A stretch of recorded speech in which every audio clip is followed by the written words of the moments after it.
ये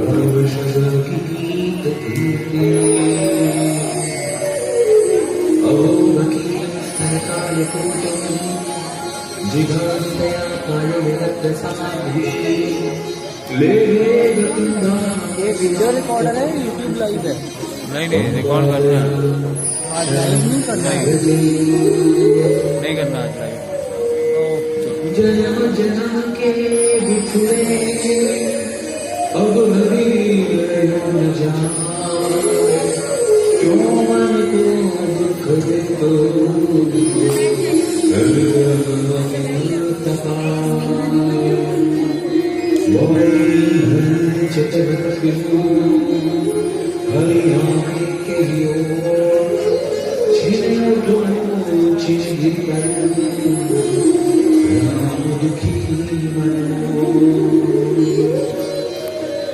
भक्ति भक्त भगवंत गुरु चतुर्नाम पढ़े,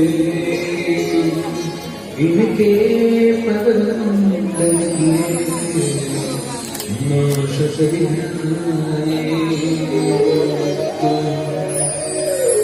नारायण नमस्कृत्य नरं चैव नरोत्तमं देवीं सरस्वतीं व्यासं ततो उदीरयेत्। हरे कृष्ण कृष्ण कृष्ण हरे हरे राम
छोड़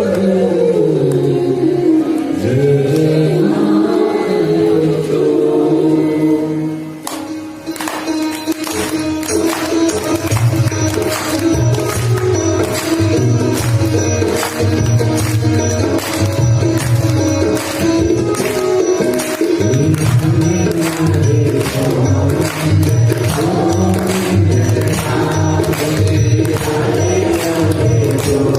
Hare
परात्परमेश्वर अकारण करना उन्होंने भक्तवंश कल्पतरु तदुदित विनंदित पीतांबरधारी श्री बालकृष्ण की वाणी प्रतिमूर्ति श्रीमद् भागवत महाप्रभु। जय श्री कल गुरु ने रुक्मिणी विवाह इस प्रसंग को श्रवण किया है। रुक्मिणी है कौन? राम रूपे भगवत सीता जो लक्ष्मी है, जो भगवान राम का अवतार धारण करते हैं, तो ये जो है यह सीता के रूप में आती है। और रुक्मिणी कृष्ण जन्मी, और भगवान का जब कृष्ण अवतार होता है तो वही जो लक्ष्मी है वो रुक्मिणी के रूप में उनका आगमन होता है। जय श्री कृष्ण। तो रुक्मिणी कौन है? यह लक्ष्मी का अवतार है। तो जिस प्रकार से हर व्यक्ति लक्ष्मी को अपना बनाने में ही लगा हुआ है, हर व्यक्ति की दृष्टि सिर्फ लक्ष्मी के पीछे ही पड़ी, पैसा पैसा, जिधर देखो सिर्फ पैसा। उसी प्रकार से रुक्मिणी को वो जो शिशुपाल है वो भी अपना बनाना चाहते हैं, जैसे हम लोग धन को अपना बनाना चाहते हैं। लेकिन धन तो हमारा आज तक हुआ भी नहीं, हमारे पास अनुभव भी धन किसी का नहीं हुआ आज तक। हम धन के पीछे इतना भागते हैं कि कई बार हम भावनाओं को भी रौंद देते हैं, रिश्तों को भी हम पीछे छोड़ देते हैं। हमारी स्थिति ऐसी है, धन के पीछे हम इतने ज्यादा व्याकुल हो जाते हैं। तो जिस प्रकार से जो है शिशुपाल भी धन के पीछे भागा होता है, रुक्मिणी जी के पीछे। लेकिन देखो रुक्मिणी तो जो है लक्ष्मी का अवतार है, और लक्ष्मी तो नारायण की ही होती है, लक्ष्मी नारायण की होती है। तो यहाँ पे जो वर्णन करते हैं कि देखो भगवान कृष्ण को रुक्मिणी मिली है, उनके साथ उनका विवाह। इसलिए देखो जब हमारे पास धन आए तो धन आए ना तो थोड़ा सजग हो जाना चाहिए। जब धन आने लगे ना तो बुद्धि बिगड़ने की संभावना बढ़ने लग जाती है, आपसी खटास होने लग जाती है, गलत रास्तों में जाना, गलत जगह जाना, इन सबकी संभावनाएं बढ़ जाती है। देखो हमारे यहाँ कहते हैं एक शब्द दरिद्र नारायण, सुनो ना, दरिद्र नारायण। दरिद्र मतलब जो गरीब है, जो दीन है, जो दुखी है। जब धन आए तो दीन दुखी गरीब जो जिनको आवश्यकता है उनका धन के माध्यम से सहयोग करना, यही धन का लक्ष्मी को भगवान विष्णु को अर्पण करना है। ये जो भगवान के मंदिर में जा जाकर के चढ़ाते हैं या साधु संत कथाओं में इतना, ये धन यहां चढ़ाने की जरूरत नहीं। आपके अगल बगल, आपके आसपास जो भी दिख रहा है, जो जरूरतमंद है, जो गरीब है, जो दीन है, उसी को आप भगवान का स्वरूप समझ करके श्री कृष्णार्पण मस्तु, उस लक्ष्मी को, उस धन को लक्ष्मी का रूप मान करके भगवान को समर्पित करते, आपके धन का भी सदुपयोग हो जाए और जो जरूरतमंद है उसकी जरूरत भी पूरी हो जाए। क्योंकि जो भगवान से तो देखो, जो गरीब होता है ना, गरीब का एकमात्र आश्रय भगवान के चरण ही तो होते हैं। जब वो दुनिया से हार जाता है, दुनिया वाले जब उसका सहयोग नहीं करते, तो भगवान के सामने तो जाके रोता है कि प्रभु कैसे करूं, आपके अलावा मेरा कौन है, अभी काम तो जब आपके पास धन आता है तो आप जब ऐसे जरूरतमंद जो दीन दुखी उसकी जब मदद करते हैं तो उसके लिए तो आप भगवान ही हैं और अपने धन का भी सदुपयोग ही किया है। तो इस बात को हमें समझना है। आजकल बड़े बड़े जो आयोजन होते हैं, उन आयोजनों के इतने खर्चे होते हैं व्यर्थ के, उतने में तो हम सोचते किसी का घर बन जाए, 50-50 लाख 1-1 करोड़ की पता नहीं कैसी कथा या क्या आयोजन कराते हैं, उनको समझ ही नहीं। ये कैसा आयोजन, उतने में तो 2-4-5 लोगों का घर बन जाए और ये पूरे पैसे सिर्फ व्यर्थ में लगते हैं। फिर मारवाड़ी का नाम लेंगे तो फिर आप लोग बोलोगे मारवाड़ी के लिए, मारवाड़ी सब करते हैं, बड़ी परिश्रम से धन तो कमाते हैं लेकिन फालतू आयोजनों में ऐसा खर्चा कर देते हैं। लेकिन जितनी जरूरत है उतना खर्चा करना ठीक है, लेकिन व्यर्थ का उतने में तो कितने गरीबों का विवाह हो जाएगा, कितनों के मकान बन जाएंगे, अरे किसी का घर टूटा फूटा उसकी रिपेयरिंग हो जाएगी।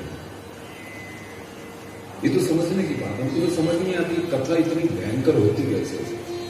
हम तो कई बार कथा कहीं करने रहे ना, तो जो संगीत वाले तो हमको पैसे से मतलब है, हम कथा में पैसे से कोई नहीं, हमारा संबंध है।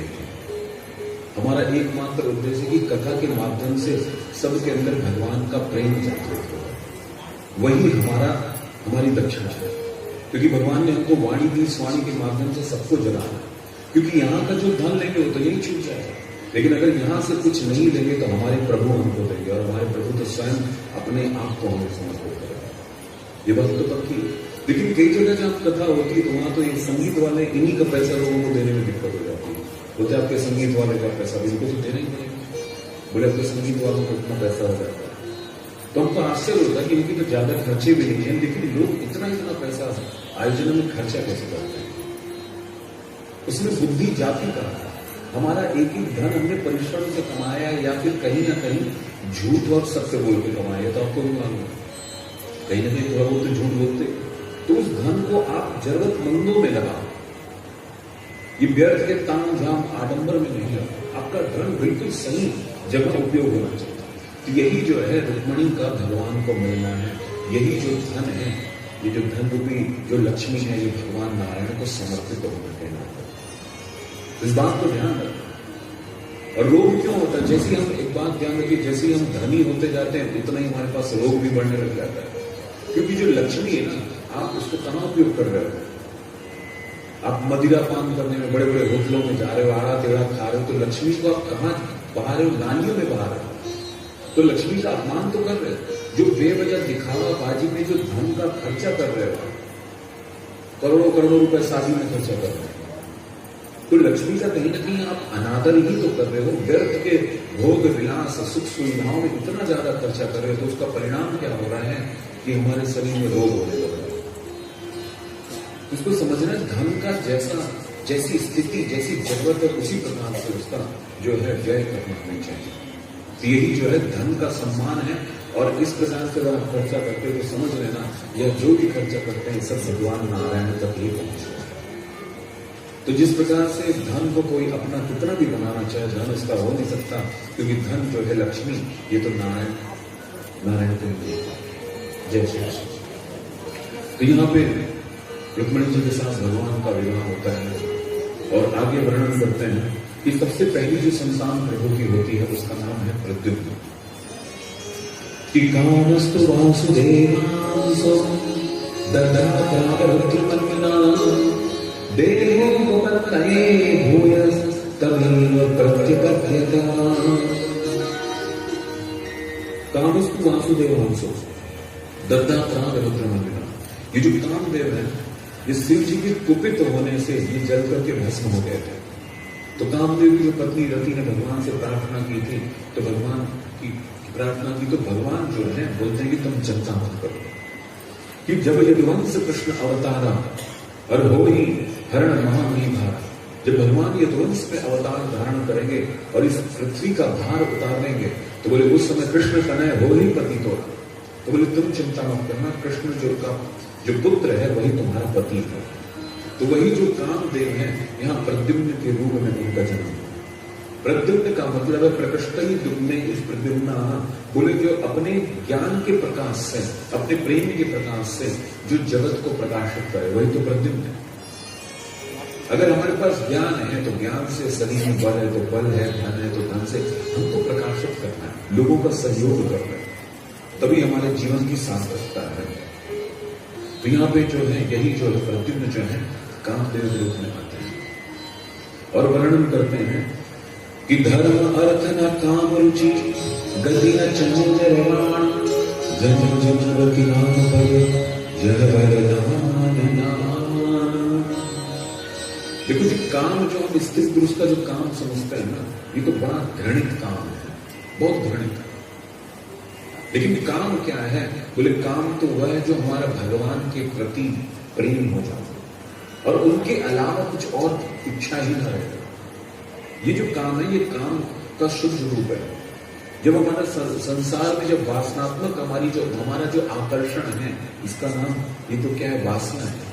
लेकिन यही जो प्रेम हमारा निश्चल होकर के भगवान के प्रति चला जाता है, तो यही ये परम काम है, ये परम काम है। तो यहाँ पे वही कहते हैं कि ये जो काम हमें भगवान को समर्पित करें, क्योंकि यह काम जो गोपियों ने भगवान से प्रेम किया है, अपना सर्वस्व भगवान के चरणों में समर्पित किया है, उनका ही जो भाव है, उनका ये जो समर्पण है, यही समर्पण का नाम तो काम है।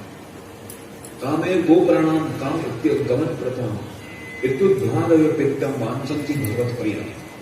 ये जो उद्धव आदि इतने जो ज्ञानी लोग हैं ना, ये ज्ञानी लोग भी बोलते हैं कि हमें गोपियों के जैसा काम चाहिए। तो काम का मतलब सिर्फ स्त्री पुरुष का संबंध नहीं होता, काम का मतलब भगवान के प्रति जो समर्पण है, जो पूर्णतया उन्हीं में हमारा ध्यान लग जाना, यही श्रेष्ठ काम है। तो जब तक हम संसार में लगे रहें कि ये काम का बिल्कुल पतन रूप है, जो संसारिक वासनाओं में जो लगे हुए हैं, ये काम का बिल्कुल अधम छोर है। लेकिन उत्तम स्थिति काम की क्या है कि जब हम इसी जो संसार के आकर्षण को हम इस संसार से हटा करके हम भगवान की ओर ले, तो ये जो है काम का शुद्ध और बिल्कुल सार्थक स्वरूप है। तो यहाँ पे एक नाम संबरासुर नाम का दैत्य था। वो संबरासुर दैत्य ने सोचा कि ये जो प्रद्युम्न है, इसी से हमारी मृत्यु होगी, तो क्यों ना इस प्रद्युम्न को मार दो।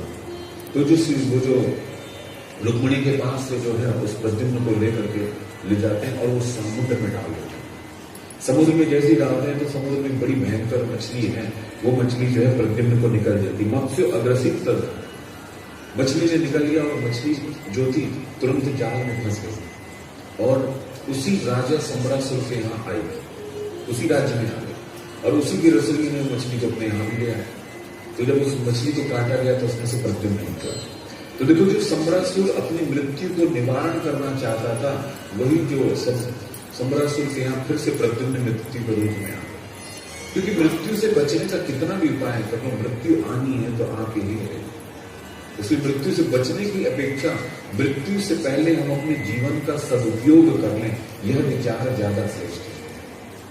तो संबरासुर के यहाँ एक काम करने वाली थी और उसने जब उस बच्चे को देखा तो उस बच्चे का लालन पालन आरंभ कर दिया। और वो काम करने वाली कोई और नहीं, रति देवी थी। जैसे अब धीरे धीरे जब उस बच्चे को अपना खिला करके पालन लालन करने लगी तो एक दिन नारद जी आए, बोले देवी तुम जिस अपनी गोद में खिलाती हो ना, वो कौन है जानती हो? बोले कौन? तो बोले तुम्हारे पति हैं कामदेव। ये बात जैसे इसे पता लगता है तो आश्चर्यचकित होती है और मातृभाव अतिक्रम्य वर्त से काम नहीं है।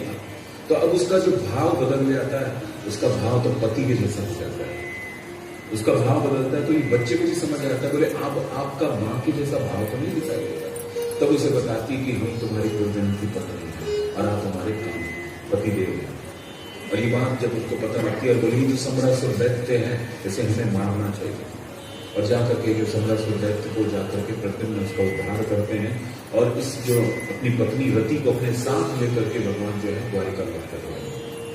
द्वारिका में जब आते हैं तो रुक्मिणी जी जैसे ही देखती है प्रद्युम्न को तो बड़ी आनंदित हो जाती, बोली ये तो बिल्कुल मेरा छोरा जैसे दिखते हैं। अगर मेरा पुत्र होता था तो आज इतना ही बड़ा होता। तो नारद जी आकर के बताते हैं, बोले देवी तुम्हारे पुत्र ही। इतनी आनंदित हो जाती है, हृदय से लगा लेती, बोले देखो हमारा पुत्र गया तो सही लेकिन साथ में बहू भी गया, नहीं तो फिर बहू ढूंढने की चिंता। तो बड़ी आनंदित हो जाती है। इस प्रकार से भगवान का प्रथम विवाह जो है वो हुआ किनके साथ? रुक्मिणी के साथ। और भगवान की प्रथम संतान जो है वो है प्रद्युम्न। आगे वर्णन करते कि भगवान के तो देखो 16,108 विवाह हुए। तो आज हम लोग विवाह में ही कथा चलाएंगे, ठीक है? तो आप लोग एक एक करके विवाह करते जाएंगे, आप लोग गिनते जाएंगे। भगवान के भाई 16,108 विवाह पता चला। तो बोले भगवान का दूसरा विवाह बोले जामवंती से हुआ है। तो जामवंती से बोले हाँ। तो वर्णन करते हैं कि एक राजा था जिसका नाम था सत्राजित। और सत्राजित का ये सूर्य भगवान का भक्त था सत्राजित, और उसकी कन्या का नाम था सत्यभामा। तो यहाँ वर्णन करते हैं कि आसीत सत्राजिता कृष्ण सूर्यो भक्तस्य परमा सखा प्रीतस्तस्मै मुनि प्रादात सूर्यस्पुष्टां स्मन्तकम्। तो सूर्य भगवान की उपासना की तो सूर्य भगवान प्रसन्न होकर के उनको एक मणि देते हैं जिसका नाम है स्मन्तक मणि। और इस स्मन्तक मणि का प्रभाव ऐसा है कि स्वर्ण भरा अष्टौ सस्रजति, इसकी रोज पूजा करो तो इस मणि में से रोज 8 भार सोना निकलता है। जैसे 8 भार सोना इसमें से निकलता है तो बोलते हैं तकरीबन 160 तोला रोज निकलता है इसमें से। इतना स्वर्ण इसमें से निकलता है। अब एक बार की बात है कि उस मणि को पहन करके सत्राजित जो है द्वारिका की सभा में तो भगवान कृष्ण ने देखा और कहा कि बोले देखो सत्राजित, तुम्हारे घर में सिर्फ 3 लोग, 4 लोग हैं तुम्हारे, तुम, तुम्हारी पत्नी, तुम्हारी बेटी और तुम्हारा भाई प्रसेन। बोले इतना धन तुम्हारे यहाँ होता है, इस मणि से इतने धन का तुम करोगे क्या? तो ऐसा करोगे, जो मणि है ना, इस मणि को तुम राजकोष में जरूर लगवा दो, ताकि इससे जो होने वाला जो धन है उससे जरूरतमंदों की मदद होगी। लेकिन ये बात सत्राजित को अच्छी नहीं लगती, वो घर आ जाता है। अब घर आता है तो एक दिन प्रसिद्ध उस मणि को पहन करके जो जंगल जाता है और जंगल में एक शेर उसे मार देता है और मणि को लेकर के चला जाता है।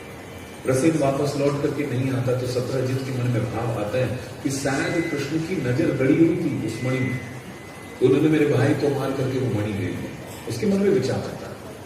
अब उसे बड़ी चिंता होती, चिंतित है। तो पत्नी देखती है मेरे पति बड़े चिंतित है, तो पूछती बोले बात क्या, आप इतनी चिंतित क्यों? बोले कुछ बात नहीं देगी। बोले बताइए, आप बताएंगे नहीं तो मैं जानूंगी कैसे, मैं आपकी पत्नी, मुझे बताना चाहिए। कहती है बार बार तो बोले देवी, अगर तुम पूछती है तो मैं बताता हूं, लेकिन किसी को बताना नहीं। इसे माताओं को बता करके कह देना, बताना मत तो गड़बड़ होता है। तो उन्होंने बता तो दिया। अभी इनको जब पता लग गया तो ये भी थोड़ी चिंतित हो गई। बगल वाली कोई सहेली आई, बोले और कैसी, बड़ी उदास दिख रही, क्या बात है? बोले कोई बात नहीं।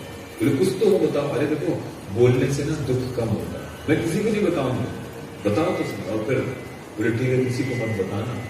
मेरे पति देव बता रहे थे कि शायद कृष्ण ने मेरे देवर को मार करके मणि ले ली, लेकिन तू बताना किसी को। बोले ठीक है, बिल्कुल नहीं बताओ। और वह भी अपने घर में, उसके पास भी कोई आया और वो भी चर्चा करेगी।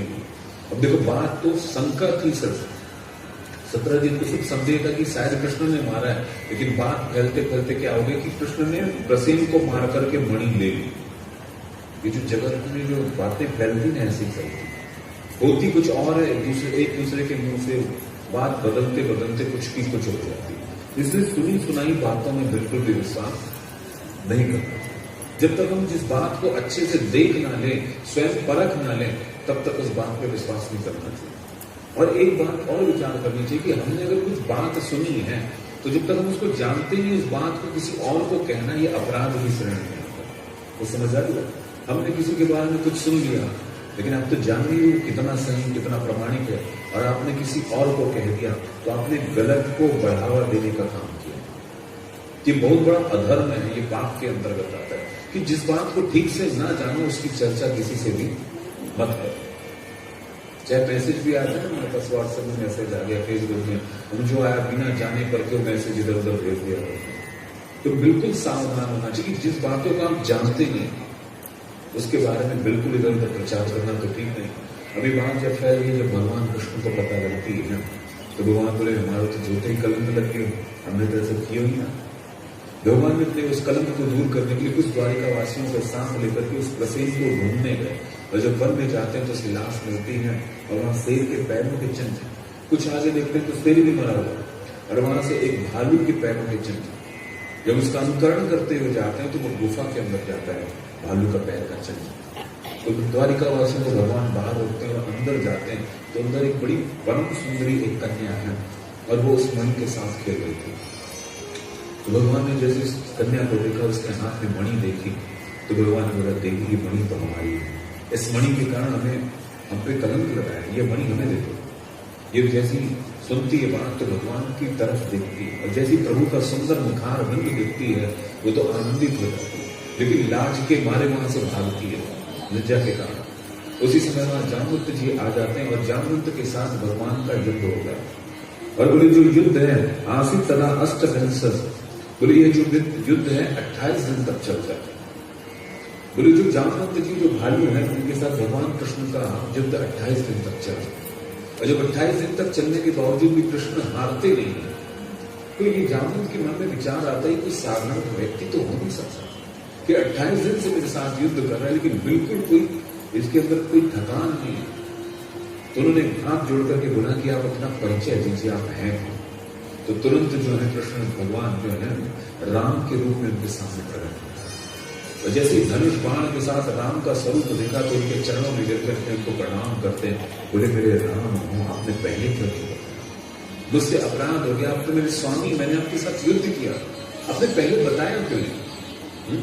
बोले बात ऐसी है ना जामवंत जी, हम आपकी इच्छा पूरी करना चाहते हैं, जब राम रावण युद्ध हो रहा था तो जब रावण को भगवान ने वध कर दिया तो सभी की कामनाएं भगवान राम ने पूरी की है।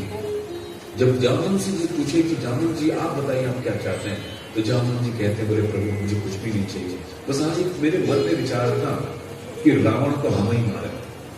अब हमारे टक्कर का हमारी बराबरी का तो कोई था नहीं, तो हम सोचे कि रावण से युद्ध हम लड़े। तो बोले प्रभु और तो रावण को तो आपने मार लिया, तो हमारे बराबरी के तो आप ही हो गए। तो हम सोचते दो हाथ हमसे हमारी और आपकी हो जाए। तो भगवान बोले स्वामी और सेवक का ऐसा युद्ध हो ये ठीक तो नहीं लगता, लेकिन जामवंत जी आपके मन में ये भाव आए हैं तो उसे जरूर पूरा करेंगे, और जब हमारा कृष्ण अवतार होगा हमारी इच्छा जरूर पूरी करेंगे। तो हे जामवंत जी आपकी उसी इच्छा की पूर्ति के लिए हमने आपके साथ युद्ध किया। जामवंत जी भगवान का स्वरूप का दर्शन करके आनंदित हो जाते हैं।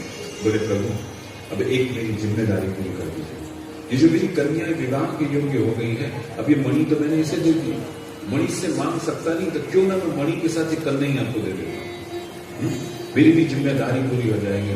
तो इस प्रकार से जो जामवंत जी है उनकी जो पुत्री जामवंती है उसको उन्होंने भगवान को अर्पित कर दिया। जय श्री कृष्ण। तो इस प्रकार से भगवान का जो जामवंती के साथ सेवा हुआ, और भगवान जो मणि है मणि ला करके जो है दे देते हैं सत्यराजित को। बोले देख भैया सत्यराजित ये तुम्हारी मणि, तुमने तो हमारे पे बेकार में ही इल्जाम लगा दिया, ये मणि तुम्हारी है। सत्यराजित को बड़ा दुख होता है कि हमने तो भगवान पे बेवजह इल्जाम लगाया। जितने भी द्वारिका वासी हैं वो सत्यराजित को गाली देते हैं कि बोले तुमने द्वारिकाधीश पे तुमने दोष लगाया, जहां जाए वहां लोग उसे गाली देते हैं। तो एक बार सत्यराजित आता है भगवान के चरणों में गिरता है और भगवान को प्रणाम करता है। बोले प्रभु आपसे एक बात कहनी है। बोले क्या? बोले मैं बहुत परेशान हूं प्रभु, और मेरी इस कष्ट को अब सिर्फ आप ही दूर कर सकते हैं। तो बोले ऐसा क्या कष्ट है? बोले प्रभु आप मेरी कन्या से विवाह करें। बोले क्यों? बोले प्रभु जब आप हमारे दमाद जीवन जाएंगे तो जितने लोग हमें गाली देते हैं गाली देना बंद करो। तो बोले प्रभु गाली से तो मैं आपकी कृपा से ही बच सकता हूँ, जो मुझसे अपराध हुआ, जो मैंने आप पे दोष लगाया है। तो इस प्रकार इनकी जो कन्या सत्यभामा है जो पृथ्वी का ही अवतार है, इन्होंने सत्यभामा को ब्याह करवा दिया इनके साथ भगवान कृष्ण के साथ। इस प्रकार से जो तीसरा विवाह जो भगवान का हुआ है वो इनके साथ हो गया। आगे वर्णन करते हैं कितने विवाह हो गए भगवान के, गिनते चलिए। एक बार भगवान जो है जा रहे थे अर्जुन के साथ रथ में बैठ कर यमुना के तट पे घूम रहे थे। तो वहां पे जो अर्जुन है घूम टहलते टहलते यमुना के किनारे जाते हैं, तो वहां पे देखते हैं कि एक रथ मारुति है विजयो वानर ध्वज गाड़ी धनुराय तृणोचाक्षय संगतो। तो गांडी धनुष को लेकर के जब अर्जुन इधर से उधर घूम रहे थे तो वहां उन्होंने जमुना के किनारे एक परम सुंदरी कन्या को देखा है, और इस कन्या को देखते हैं तो उस कन्या से प्रश्न करते हैं कि देवी तुम कौन हो, और इस एकांत में किस कामना से तुम यहाँ तप कर रही हो, अपना परिचय दो। तो इस बात को सुन करके जो स्त्री है वो कहती है कि अहम देवस्य सवितुर दुहिता पतिविच्छिन्नति विष्णुं परम तपः कर्मणस्थिता। बोले अहम देवस्य सवितुर, मैं जो सूर्य है ना उनकी पुत्री हूं, यमराज की बहन हूं, और मेरा नाम है कालिंदी। बोले पति विच्छति, मैं उन भगवान नारायण है ना उनको मैं पति रूप में वर्ण करना चाहती हूँ, इसलिए मैं यह तप कर रही हूँ। इस बात को सुन करके अर्जुन जी कहते हैं बोले देवी फिर तो तुम्हारी इच्छा पूरी हो गई, तुम जिन्हें पति रूप में वर्ण करना चाहते हो वो तो हमारे साथ ही है। और भगवान को बताते बोले प्रभु आपकी कोई प्रतीक्षा चल रहा है। तो इस प्रकार से कालिंदी के मनोभाव को जान करके भगवान जो है कालिंदी को स्वीकार करते हैं। इस प्रकार भगवान का विवाह कालिंदी के साथ गिनते रहिए, अभी तो 16,108 है, गिनते। आगे बोलते हैं कि बिंद और अनुबिंद नाम के दो राजा हैं, इनकी जो पुत्री है इसका नाम है मित्रविंदा। अब जो मित्रविंदा मन ही मन प्रभु से प्रेम करती थी, लेकिन उनके जो पिता है इनका विवाह कहीं और कराना चाहते थे। भगवान ने उसके मन की बात को जान करके भगवान ने उनका हरण किया है और भगवान का विवाह मित्रविंदा के साथ। जय श्री कृष्ण। आगे कहते हैं कि एक नग्नजीत नाम के राजा थे, और ये जो नग्नजीत नाम के राजा थे इन्होंने एक संकल्प लिया था कि मेरे 7 बैलों को एक साथ उनके नाथ को नाथ देगा, उसके साथ वो अपनी कन्या का विवाह करेगा। बड़े बड़े राजा महाराजा सब आए हैं उस बैलों को नाथने के लिए, लेकिन वो बैल ऐसे भयंकर थे कि कोई सही सलामत बचा नहीं, किसी का हाथ तोड़ा, किसी का पैर तोड़ा, कोई बचा नहीं। और उसी जो है उसी ये स्वयंवर में भगवान श्री कृष्ण भी पहुंचते हैं। जैसे श्री कृष्ण को जब ब्रह्मजीत देखते हैं तो उनको इतना आनंद आता है, बोले मेरी कन्या के योग्य तो यही वर है। लेकिन हमने तो ऐसी जो है प्रतिज्ञा कर ली कि जो 7 बैलों को नातेगा वाई को ब्याह मेरी कन्या के साथ है। लेकिन कल का ही तो इतना सुकोमल से दिखाई दे रहे है ना, या तो ये बैल को जीता ही ना सके, उनके मन में ऐसा विचार आता है। लेकिन भगवान जो है उस नागन जीती जो है उनका भाव देख करके, उनकी इच्छा देख करके भगवान जो 7 बैलों से लड़ने के लिए चले गए। तो जो 7 बैल खड़े हैं, भगवान का ऐसा सुंदर मनोहर स्वरूप है, ऐसा उनका स्वभाव है। देखो हम लोग स्वरूप तो बना लेते हैं लेकिन स्वभाव नहीं बना पाते। जैसे सजना तो सरल होता है, लेकिन अपनी आत्मा अपने स्वभाव को सजाना बड़ा कठिन होता है। बहुत सरल है। अपनी कुरूपता को छुपाने के लिए हम एक से कपड़े पहन लेते हैं, एक से श्रृंगार आदि कर लेते हैं, लेकिन मन की कुरूपता वो तो अंदर छुपी हुई है। तो सबसे बड़ा श्रृंगार तो जो अंदर की जो कुरूपता है, जो हमारा व्यवहार है, उसे ही तो सुंदर बना। क्योंकि beauty can not long supply the sense of good nature. क्योंकि जब तक आपका स्वभाव सुंदर नहीं होगा, सुंदरता आपकी जो शारीरिक जो चमड़ी की सुंदरता कितने दिन तक लोगों को भाएगी, कितनी भाएगी, एक दिन तो उतर ही जाएगी। लेकिन जो आपके व्यवहार की जो सुंदरता है, आपका जो सरलता है, सहजता है, मीठी वाणी है, यह आप कैसी भी क्यों ना हो, आपको सबका प्रिय बना देगा। जब आप सबके भले के लिए सोचेंगे ना, अपना भला तो सभी सोच रहे, लेकिन आप अपने साथ साथ जब सबका भला सोचेंगे, यही आपकी परम सुंदरता है। इस सुंदरता पे ध्यान रखना। तो भगवान तो देखो स्वरूप में भी बड़े सुंदर हैं, व्यवहार में सामने आकर के खड़े होते हैं, तुरंत हवा बहने लगती। भगवान का ऐसा सुंदर स्वरूप, कमल के जैसे नेत्र, और उन नेत्रों से प्रेम भरी दृष्टि से भगवान जो है वो देखते हैं किनको है, उन बैलों को देखते हैं। और वो बैल जैसे भगवान को देखते हैं तो बिल्कुल शांत हो जाते हैं, और भगवान एक बार में बैलों को नाच देते हैं। इस प्रकार बड़ी आनंदित हो जाती जो है नागन जीती, और उनका विवाह जो हो जाता है भगवान कृष्ण के साथ। जितने भी राजा आए थे सभी विरोध करते हैं, उनको अर्जुन वहां से भगा डालते हैं। इस प्रकार से नागन जीती का विवाह भगवान के साथ हुआ।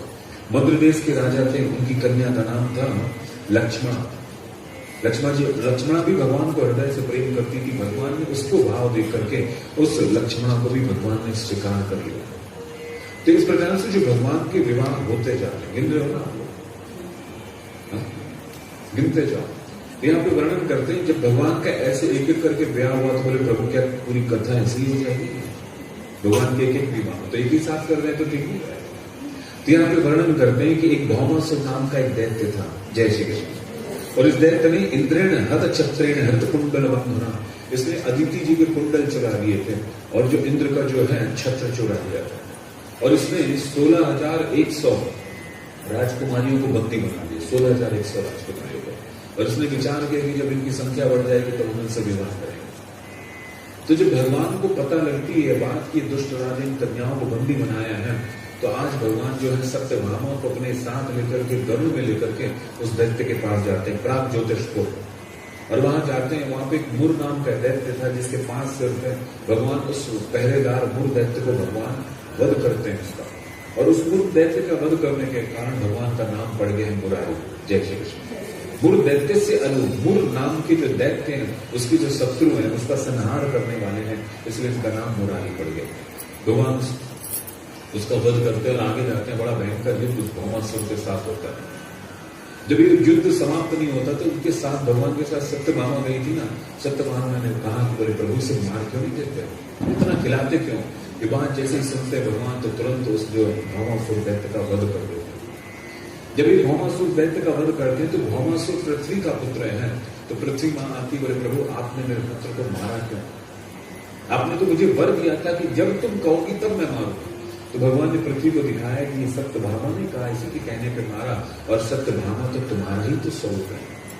इस प्रकार से भगवान ने जो है उसका उद्धार किया। और वहां जो 16,100 जो राजकुमारियां थी, सभी को कारागार से मुक्त करा। और बोले देवियों तुम सब जा सकती हो, अपने घर को लौट सकती हो। तो सभी भगवान को हाथ जोड़ करके कहते हैं, बोले प्रभु अब हमें हमारे घर वाले स्वीकार नहीं करते, क्योंकि हम तो यहाँ कई दिन से बंदी हैं। हम बंधनी हैं और हमें कोई स्वीकार नहीं करेगा। अब एक ही तरीका है, या तो आप हमें स्वीकार करोगे या आप नहीं स्वीकार करेंगे तो फिर हमारे पास मरने के अलावा कोई उपाय नहीं। भगवान ने देखा उन स्त्रियों की स्थिति को देखा है, तो बोले अगर हम नहीं स्वीकार करेंगे तो या तो ये मर जाएंगे या तो गलत रास्ते में चली जाएंगे। तो उन जो स्त्रियों का भाव देखा भगवान ने, तो उन सबको स्वीकारा। बोले प्रभु हमें दासी के रूप में अपने पास रख लीजिए। तो भगवान बोले दासी तो नहीं, हमें आपको पूरा सम्मान प्रदान करेंगे। तो जो 16,100 हैं उन सबका मुहूर्त, एक मुहूर्त में भगवान ने सबके साथ विवाह किया। इस प्रकार भगवान के विवाह 16,108 विवाह हो गए। तो यहाँ पे जो 16,108 विवाह बोले, इसका मतलब क्या है? इसका मतलब यह समझना पड़ेगा इस 16 की संख्या क्या है और ये 16,108 बोले। एक जो 8 जो संख्याएं होती हैं इसको कहा जाता है अष्ट प्रकृति। हमारे यहाँ 8 प्रकृति है। क्षितिज जल पाम व्योम समीरा पंच रचित अदम शरीर।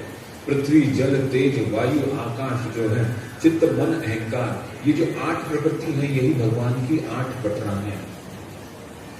100 जो भक्ति के उपनिषद हैं, जिन्होंने भगवान की भक्ति करते करते थक गए, वही जो उपनिषद है वही जो है 100 रानियों का रूप लेकर के आए।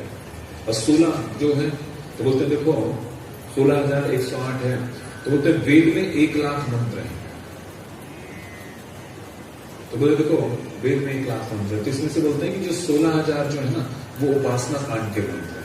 16 तो जो उपासना कांड के जो है, तो उपासना वो भगवान की उपासना करते करते थक गए, तो वही जो है आज यहाँ साक्षात इन देवियों का रूप लेकर के आए हैं। बोले प्रभु अब तो बहुत आपका वर्णन कर लिया, अब हम तो आपकी सेवा करना चाहते हैं।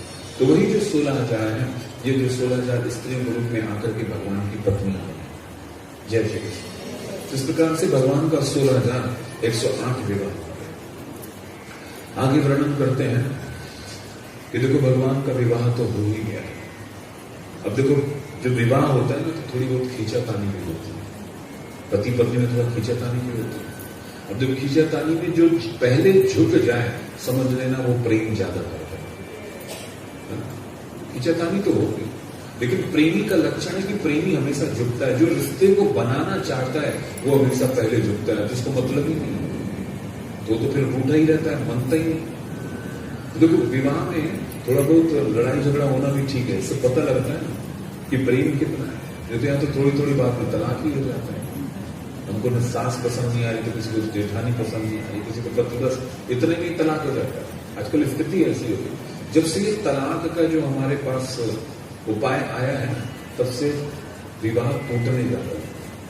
हमको जब से ये ऑप्शन मिला है, क्योंकि हमारे यहाँ जो विवाह होता है, हमारे यहाँ विवाह में तलाक नाम का कोई शब्द नहीं है। ये जो तलाक शब्द है निकाह के साथ आया, समझ आ रही बात? निकाह के साथ आया, लेकिन हिंदू धर्म में यहाँ पे तलाक शब्द नहीं। क्योंकि देखो जहां पे विषय भोग सिर्फ एक दूसरे को भोगना हो, एक दूसरे से अपनी इच्छाओं की पूर्ति करनी हो और इच्छाओं की पूर्ति ना हो तो संबंध तोड़ दो। लेकिन हमारे यहाँ विवाह जो है एक दूसरे का उपभोग करना, एक दूसरे से स्वार्थ की पूर्ति करना, इसलिए विवाह नहीं है हमारे यहाँ विवाह का मतलब है कि एक दूसरे का सहयोग करके हमको भगवान को प्राप्त करना है। तो जब हमको पता यह लग जाएगा कि विवाह का उद्देश्य एक दूसरे को भोगना, एक दूसरे से अपनी कामनाओं की पूर्ति करना नहीं, एक दूसरे का सहयोग करते हुए हमें भगवान की ओर बढ़ना है, अगर ये समझ आ जाएगी बात तो देखिए फिर तलाक हो गई। लेकिन हमने तो सिर्फ मेरा भी तो जीवन है, हमने इतना पढ़ा लिखाई किया, हमारी पढ़ाई लिखाई का वैल्यू क्या, हम क्या घर का काम करने आए हैं क्या, ऐसी बहुत सारी बातें।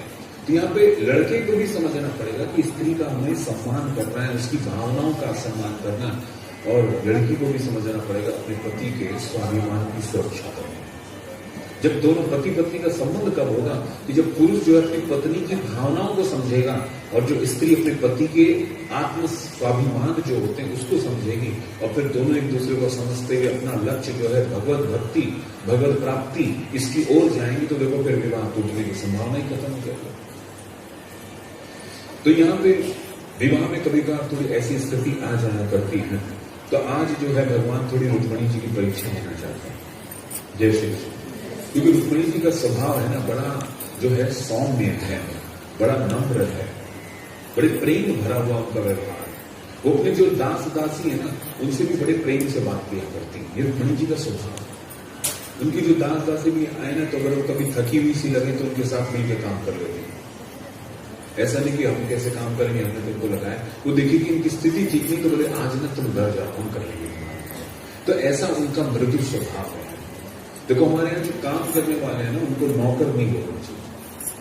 नौकर दैया करते हो आप नहीं, इनको बोलो ये हमारी सहयोगिनी है। क्योंकि देखो सहयोगी तो कर रही ना, उनके लिए थोड़े अच्छे शब्द का उपयोग करो। मान लो आप पैसा दो, उसके बावजूद भी आपके पास काम करने वाले नहीं आएंगे तो आप क्या करोगे? आपको ये लगता है ना कि हम पैसा देते हैं इसलिए आते हैं, लेकिन वो बोल देंगे हमको करना ही नहीं, तब क्या करोगे?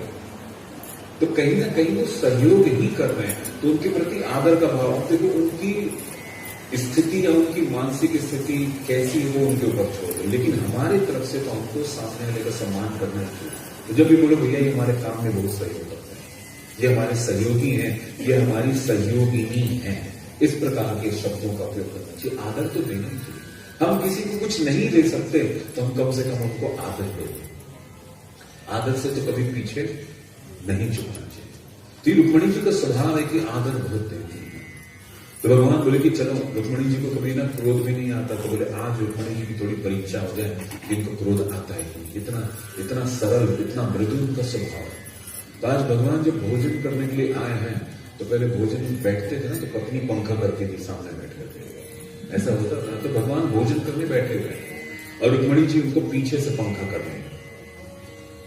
लेकिन भगवान भोजन के लिए बैठे, लेकिन भोजन करते नहीं, बड़े उदास हैं, चेहरा उतरा हुआ।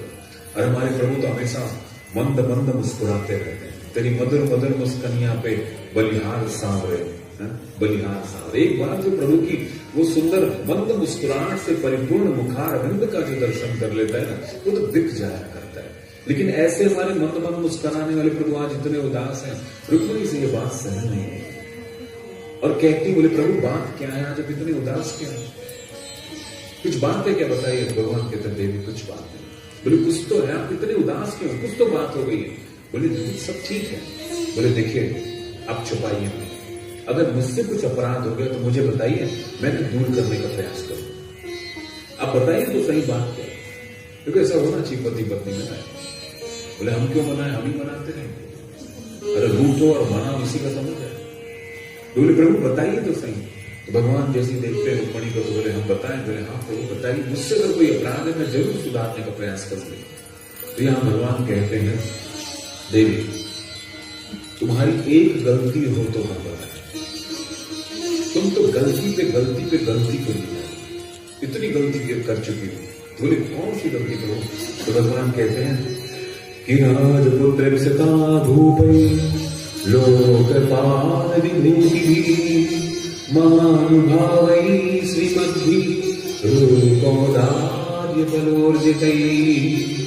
बोले देवी सबसे पहले तो राजपुत्र विसता भूपि, तुम तो राजा की पुत्री हो और बड़े बड़े राजा तुमसे विवाह करना चाहते थे, तो तुमने उन राजाओं को छोड़ करके मेरे जैसे गाय का पालन करने वाले गोपाल से विवाह किया।